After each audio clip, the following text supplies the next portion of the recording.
ان سے میں نے ایک اور بھی سوال پوچھا. آپ نے کہا ہم آمنے سامنے بیٹھیں گے اسٹیبلشمنٹ کے اور ان کو بتائیں گے کہ حضور دیکھیں کتنی غلط بات ہے, آپ اتنی سیاست میں انٹرفیرنس کرتے ہیں. اگر انہوں نے کہا جی ہم کرتے رہیں گے پھر کیا کرنا ہے؟ دیکھیں اچھا یہ پھر انہوں نے اپنی کیلکولیشن کر رہی ہے نا. اگر آج کے دیکھا جائے تو پاپولر فرنٹ میں آپ کیا کریں گے پھر یہ تحریک اسٹیبلشمنٹ کے خلاف ہوگی؟ اینڈ پھر بینیفیشری کون ہوگا سسٹم میں؟ یہ بیٹھے اگر یہ بینیفیشری تو عوام ان کو شاید برداشت نہ کر سکے. ہیونگ سیڈ دیٹ پچھلے ایک ہفتے میں دیکھیں آپ نے ان کی 4 پریس کانفرنس دیکھیں, اپنی سی وی پیش کی ہے. محمد جمیل اسٹیٹ بینک گورنر نے کہا جی دیکھیں جی بڑی زبردست ریٹنگ ہو رہی, مہربانی کر ہم پرفارم کر رہے ہیں. اس سے پہلے اورنگزیب صاحب نے کہا زبردست ہے, فنچ کے ساتھ بات ہو گئی ہے, 3 سے ریٹنگ ہے, ہم بڑا پرفارم کر رہے ہیں. خواجہ آصف کی اسٹیٹمنٹ ہے یار پاکستان میں اگر آپ نے کیا تو emergency. What are the thinking کہ اگر مہربانی, یہ ہمیں میسج دے رہے تھے اگر تم لوگوں نے زیادہ پش کیا تو دل کم. ہم تو کہتے ہیں ہمیں تو پہلے بھی وہی نظر آ رہے ہیں, ہم تو آپ کے چہروں کو صرف سامنے وہ پلے کارڈ دے گا, اصل میں جو پیچھے بیٹھا ہے ہمیں تو پہلے نظر آتا ہے. Doesn't really matter to us, but the point remains Pakistan کا فیوچر کورس آف ایکشن,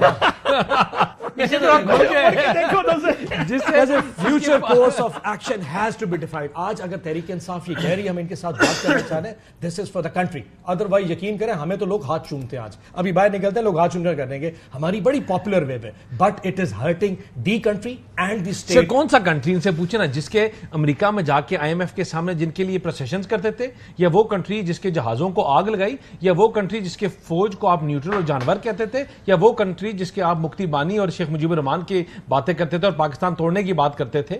آپ ان سے پوچھیں کنٹری کون سا ہے. ان کی وہی بات ہے کہ جب گہربان سے نہیں آیا تو پاؤں پہ آ جاؤ, اور اب پاؤں سے بھی نہیں گزارا چلا تو آپ این آر او مانگو. اس طرح چیزیں نہیں چلتی. لوگ ہاتھ چومتے نا ان کے, لیکن ہاتھ چومنے سے چیزیں کوئی نہیں بہتر ہوں گی نہ ملک آگے بڑھے گا. ایک بات تو طے, 2-3 چیزیں طے کر لیتے ہیں. ایک تو یہ ہے کہ دیکھیں 9 مئی جیسے واقعات کے اوپر یہ معافیوں شافی والی بات نہ کیا کریں, پہلے معافی مانگو, سزائیں دیں جن لوگوں نے. سر ان کو تو دیں گے, ان کو طریقہ بتانے ہیں تھوڑا آگے چلنے کا. جو غیر قانونی کام کسی نے آگے لگائی اس کو سزا دیں. اس میں اور پھر معافی کے بعد ہم نے ان کو معاف نہیں کرنا, اس کے بعد یہ رحم و کرم پہ ہوں گے کورٹوں کے. کورٹوں نے بتانا ہے اپنی کنفیشن کے بعد. وسیم اس وقت کیا واقعی آپ کو لگتا ہے, یہ کہتے ہیں Imran Khan N R O مانگ رہے ہیں, آپ کو لگتا ہے عمران خان صاحب این آر او مانگ رہے ہیں؟ بسم اللہ الرحمن الرحیم. دیکھیں اصل میں جو سی وی پیش کرنے کا مقابلہ یہ زور و شور سے جاری ہے نا, مطلب مجھے ایسا لگتا ہے کہ خان صاحب کو بھی پتا ہے کہ اس وقت گورنمنٹ اور اسٹیبلشمنٹ ساتھ چل رہے ہیں, لیکن اس لیے چل رہے ہیں کہ اسٹیبلشمنٹ کے پاس بھی اور کون سا آپشن ہے. یعنی یہ نہیں کہ اسٹیبلش بینیفیشری ہے مسلم لیگ نون, یہ نہیں ہے کہ مسلم لیگ نون کا کوئی بڑا سے بڑی محبت اسٹیبلشمنٹ کو. سو گورنمنٹ اتنی پاپولر نہیں ہے, ان پاپولر ہے گورنمنٹ. سو ایک خان صاحب نے پہلے پورا رگڑا لگانے کے بعد جب دیکھا ہے کہ وہاں سے پاپولیرٹی تو ہے آف کورس خان صاحب کی ہے, لیکن وہاں سے کوئی نرمی نہیں پڑ رہی, تو اب ایک دوسرا طریقہ ہے کہ جہاں ان کو لگتا ہے 3-4 چیزیں ایک ساتھ. ایک طرف قاضی فائزہ صاحب جا رہے ہیں, عدالتوں کا موڈ چینج ہو رہا ہے, لوگ پریشان ہیں, گورنمنٹ ان پاپولر ہے. ایسے میں ہم فوج کو یقین دلائیں کہ بھائی جان ہمارا آپ سے پھڈا نہیں ہے کوئی یار, ہم اگر واپس آتے تو ہم نے آپ کو کچھ بھی نہیں کرنا ہے یار, آپ قسم لے لو کیا کرنا, اور چلتے ہیں ساتھ. آپ کا ان پاپولر ہونے کا مسئلہ ختم ہو جائے گا, ہمارا آؤٹ آف پاور رہنے کا مسئلہ ختم ہو جائے گا, تو ان کو سائڈ پہ کر ہم آتے ہیں. اب اس کو آپ این آر او کا نام دے دیں, سی وی کا نام دے دیں. یہ 2 ویوز ہیں تحریک انصاف میں, مجھے آپ بھی بعد میں کر دیجیے گا. میں وسیم کو بتا دوں کہ جو 2 مختلف, ایک ویو یہ ہے کہ حالات ایسے ہیں جس میں یہ آفر دی جا سکتی ہے, یار دیکھیں اس کا کیا نکلتا ہے. دوسرا ویو یہ بھی ہے کہ ہو سکتا ہے کوئی ایسی بات چیت ہو رہی ہے پیچھے کہ انہوں نے کہا یار کم از کم سختی تو کم کریں, اگر آگے بات ہونی ہے تو بات سختی کم کریں, کیونکہ اینڈ آف دا ڈے جس سے کہتے ہیں بات تو فوج سے ہی ہونی ہے. سو سختی کم کریں, ماحول ایسا بنے جس کے اندر بات چیت ہو سکے.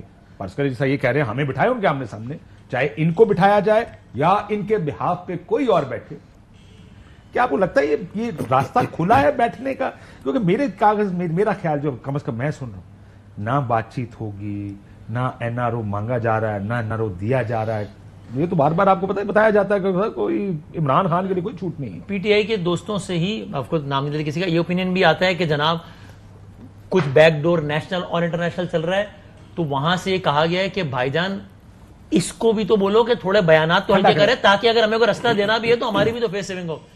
I will be very surprised اگر ایسا کچھ ہو. میرے خیال میں ایسا کچھ نہیں چل رہا. میرا خیال ہے اس میں سے کچھ بھی نہیں ہے. none of these. نہ کچھ فوجیوں سے بات چل رہی ہے, ٹیکٹیکلی ہو سکتا ہے کچھ کوشش ہو رہی ہے, بٹ اس کا بیک گراؤنڈ کوئی نہیں, کوئی پریسائز ڈیولپمنٹ نہیں ہے. یہ ایک طریقہ ہے کہ یار دیکھو شاید یہ کام کرنا ہے, ٹیسٹنگ دی واٹر جس کو کہتے ہیں. اور اس میں بھی یو نیور نو, 2-3 ہفتے خان صاحب ہے بہتر جانتے, اور 2-3 ہفتے ٹرائی کریں اور دیکھیں کہ سامنے کوئی جواب نہیں آ رہا, تو وہ پھر ہوائی فائرنگ انہوں نے شروع کی, دوبارہ اسٹیٹ فائر کر دیا اور سب بڑا غرق ہوئے. اور یہ بھی ہو سکتا ہے. اچھا آپ کو ایک واقعہ سنا, ایک وقت تھا جب